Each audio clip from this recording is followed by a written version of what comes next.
Welcome back to episode number 14 of Arabella's LCI. I hope in all our previous episodes we learned and enjoyed together. In episode number 13, we learned market matrix with certain examples. It means today we are going to learn template number 8 of the LCI. The template number 8 of the LCI is known as affinity diagram for problem synthesis. Affinity diagram is in fact a technique that was introduced by a Japanese anthropologist, Jiro Kawakita. Affinity diagram has in fact introduced 5 different steps how to use and execute it.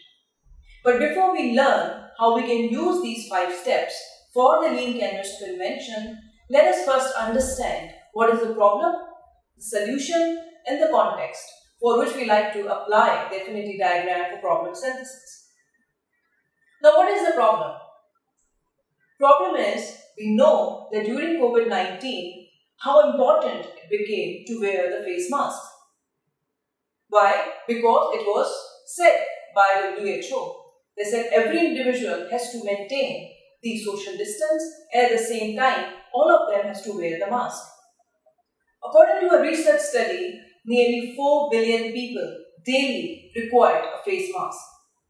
You can imagine the requirement of this much number of face masks. And what happened during those days? A larger number of technologies been introduced. A larger number of materials have been utilized for the face mask. And at the same time, the larger number of companies came into being. Few of those companies were using simple clothing masks. Few of those companies were using very synthetic kind of chemical materials, for example nanofiber, plasma and others too. Some of the material has only been studied in the research papers but have never been commercialized. So a variety of different kind of masks came into being while during COVID-19 period. There is a very interesting research paper also being published by Advanced Science, and they've even talked about the entire history of the face mask. Not for the COVID-19, rather from 1956 till 2020. What different kind of materials were used in face masks, what kind of technology has been introduced. I really enjoyed reading that paper. So following the norm of LCI and understanding with the keywords supporting problem, solution and context of application, now we can move on further towards developing the affinity diagram for problem synthesis. As I mentioned earlier, the affinity diagram needs 5 steps. So let us understand one by one what are those 5 steps and how we can use these 5 steps for the LCI for the problem synthesis. Step number 1 of the affinity diagram says you need to generate the ideas. Now, as we know from our previous episodes that we are already working on different ideas by using the component 1 and component 2 of the LCI. In component number 1 of the LCI, we were in search of problem. We have identified a problem. And in component number 2, we gave a wide literature support in terms of article matrix, in terms of patent matrix to our identified problem. And when we started with the component number 3 of the LCI, we gave it a support of market matrix. So it means the idea is already available with us. So for using template number 8, the affinity diagram for problem synthesis need to reuse the learning that we have developed already in our previous components. So what is required here is to get information back from article matrix, from patent matrix and from market matrix and compile the information from these 3 matrices together so that we can use the affinity diagram and synthesize the problem. So suggestion here for LCI is to seek information already available in the article matrix and in the market matrix. And then synthesize that information using stepwise activities of the affinity diagram. Step number 1 says, generate idea. And here information is already available with us in the article matrix and in the market matrix to synthesize the information and generate the ideas. So let us use the information from article matrix and market matrix in support of developing step number 1 of the affinity diagram for problem synthesis. Let us start with the article matrix first, with the problem, solution and context of application we just discussed. We know problem is reusing the masks to avoid the small number availability of these masks around the globe. Solution is to use variety of material that exists already and variety of technology that has already got patented. And the context of application, as I have just mentioned, of course it was global. So let us start developing the article matrix so that we can lead to the idea generation. Now let us develop the article matrix for step number 1 of the affinity diagram. Let's have a closer look to filled article matrix. Now you can see in this article matrix, we have 4 research papers highlighted. Let us learn what do we have in these research papers and how they can lead us to the research gap. As we normally use keywords for article matrix, you can easily read at the top, they are saying reusing face mask as a problem, new techniques and materials as its solution, and global as its context of application. I found a very interesting research paper with the title said Masks for COVID-19. It was published by Advanced Science. Author Dinn, and he talks that there are 4 million masks are required per day globally. So we clearly highlighted the requirement of larger number of availability of masks during COVID-19. However, I found a gap in that paper. And he was saying how to overcome this critical shortage when it has been caused by cross-infection and secondary transmission risks of masks. Then I go on further to look for other research papers through which we can fill the article matrix. I found an interesting paper with the title Reusable and Recyclable Graphene Masks with Outstanding Super Hydrophobic and Photothermal Performances. The paper was published in ACS Nano by author Hong John. There was very interesting finding in that paper. He said disposable surgical masks are causing spread of viruses even more. Why? Because of the droplets which were there in the utilized mask. And because these masks cannot self-sterilize themselves, they were causing even more devastating movement of the viruses. I found a research gap in this paper, and he mentioned that how to recycle this mask with graphene coating for use in solar-driven destination with outstanding salt rejection performance for long-term use.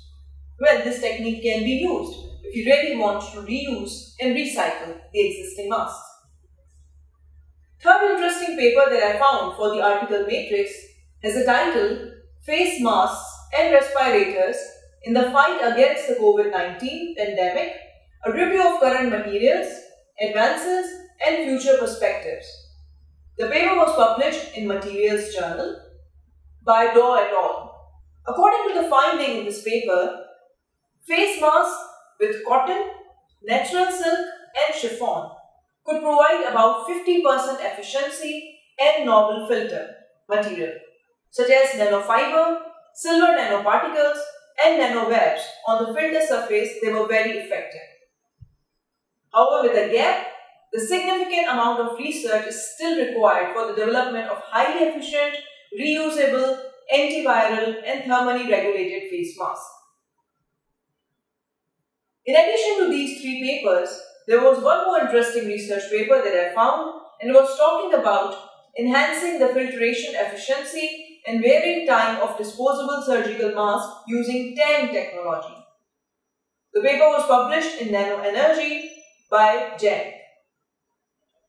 The findings of the paper says that a single electrode-based sliding triboelectric manogenerator charge replenishment technology for the disposable surgical mask is effective with 80 degrees centigrade dry heating, and the NGCR technology can make up an effective regeneration procedure for the mask. The mask filtration efficiency is higher than 95%. However, interestingly, I also find a gap which says how to prolong the lifetime of disposable surgical masks without changing their current structure, which is beneficial to solve the shortage of personal masks. Now, with these 4 research papers, we successfully developed the article matrix that we are intending to use as step number 1 for the affinity diagram. But we know that only using or seeking help from article matrix does not suffice. So now let us develop a market matrix and then see what kind of limitations do exist on which research can move further. Now let's have a closer look to the market matrix. Now let us use the same keywords and work on the market matrix. The keywords we used include reusing face masks, new techniques and materials for the global context. Now when I was developing this market matrix, I found a variety of solutions already available in the market. Suppose I found one institute named Beijing Institute Fashion Technology. They were very interesting, patented technology with them. They are using antibacterial nanofiber materials. But they are only using it for dresses. They are not using it for the face mask. Now they have a patent for this technology with the title, a kind of antibacterial composite nanofiber, high efficiency air filtering material and preparation method. It has an application number CN201021023387578. Following the format of market matrix, we have to understand what features are offered by this technology. And when I was reading these patents and visiting the website, I found they are offering features like antibacterial composite nanofiber high efficiency air filtering material, non-woven fabric supporting layers, and filtering coats of antibacterial fiber and micrometer fibers, blending and nanofiber filter layers successively. They were giving some features of antibacterial fiber diameter is 200 to 400 nanometers, describing nanofiber diameter as 80 to 200 nanometers. But as I mentioned earlier, that they are only using this technology for dresses. So limitation was observed, they are never being used for the face mask. The second point in the market matrix talks about a company, Glaxo Group Limited, SmithKline, Beecham Corporation. They are coming up with a variety of face masks, and one of them have a patent for antiviral face mask and filter material with the number A41D131192. I learned about the features, which include that face mask comprising a filter material being a fibrous substrate, especially non-woven, polypropylene or polyester, having an acidic polymer, especially of the carbopole, deposited on the fiber. The mask has an antiviral activity against inhaled or exhaled air. But the problem that I found, or the limitation that I observed, that this kind of face mask are only using synthetic material. The third information which I gathered, it was from Biostatic Limited, but they have only introduced technology so far and has never been converted into a product. The patent they have already is antiviral device A01N4316, where features being offered include methods of making an antiviral device, the method comprising step number 1, exposing carbon to a conjugated materials, and step number 2, exposing carbon to a substance able to bind a conjugated materials. And as I mentioned already, it has never been converted into a product. Finally, there is a company named 3M Innovative Properties, which have came up with the design of mask, patent respiratory mask seal, but only talks about the ornamental design face mask seal. Again, the problem was it was never able to get recycled. Now, after reading both these matrices, the article matrix and the market matrix, step number 2 of the affinity diagram asks us to display all these ideas. So LCI suggests here that use the research gap column from the article matrix and limitation column from the market matrix to synthesize the information.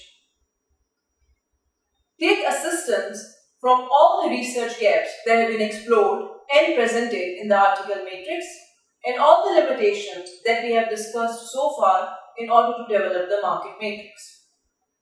So according to step number 2, let's organize this information and make them available to display. So let's display these ideas one by one. Suppose from article matrix, we have reached a research gap that says how to overcome the issue of critical shortage of the mask. Suppose one more gap talks about, can we recycle these masks with graphene coating?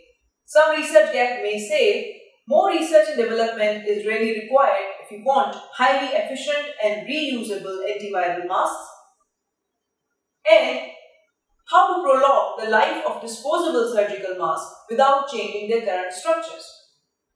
Now these 4 gaps we have reached from the article matrix. Similarly, for the limitations in the market matrix, we could have seen that there is so far only synthetic material available, which is used for the antiviral face mask. We have seen that only few technologies being introduced for antiviral devices and they've never been converted into a product. We have seen that antibacterial nanofiber material is not used for face masks, and we have also seen that there are certain ornamental design for face masks which cannot be recycled too. With all these limitations and with all these research gaps that we found, we could have seen it on different sticky notes for step number 2 of the affinity diagram. Now let's talk about what step number 3 says. Step number 3 says that these ideas can be sorted down for certain themes. Step number 3 says sort ideas for themes. It means that all the research gaps that we have explored and all the limitations that we have explored could be connected together with certain associations and linkages between them. So from variety of the research gaps and limitations, we can see that issue of overcoming critical shortage, more R&D required for reusable face masks, and recycling masks with graphene coating could be clustered under one theme. And use of antibacterial nanofiber material for face masks, prolonging the life of disposable surgical masks, and avoiding synthetic material and adopting natural antiviral material for face masks could be clustered in another theme. Now once these ideas, the limitations and the research gap have been clustered under the theme, step number 4 then proposes to create header theme titles. And what we can do in these header theme titles, we can assign theme titles for different sorted ideas. So for the first cluster of information, we may give a theme of overcome shortage with reuse. And for the second group of theme of ideas, we can give a header of use natural antiviral extracts. Once in step number 4, when these headers being proposed, now step number 5 says that we can synthesize these themes in order to build a complete picture proposing future invention. So as we have seen, we already have 2 groups of information. We have already seen we have assigned them a header, and now the task is to propose a synthesized theme for it. And the theme says, overcome shortage with natural antiviral extracts for reusing face masks. With this step number 5, the affinity diagram for problem synthesis completes. So with this, we completed 5 steps of the affinity diagram for problem synthesis. So what we have seen, step number 1, generate idea. That we generated with the help of article matrix and market matrix. Step number 2, display idea. So you have seek assistance from research gap from article matrix and limitations from market matrix to display the ideas. Step number 3, sort out the ideas. So what we have done, we have organized these gaps and limitations in order to understand certain relationship that exists between them. Step number 4, we assign headers to these sorted ideas. And step number 5, then we synthesize entire information and develop an entire affinity diagram for the problem synthesis. So we learned for the component number 3 of LCI, the existing solution, we use 2 hands-on activities: the market matrix and the affinity diagram for problem synthesis. After learning from these 2 templates, today we conclude the component number 3 of the LCI. In episode number 15, we will start the journey of component number 4 of the LCI, the market landscape. By the time, I wish you all good day and thank you very much for viewing.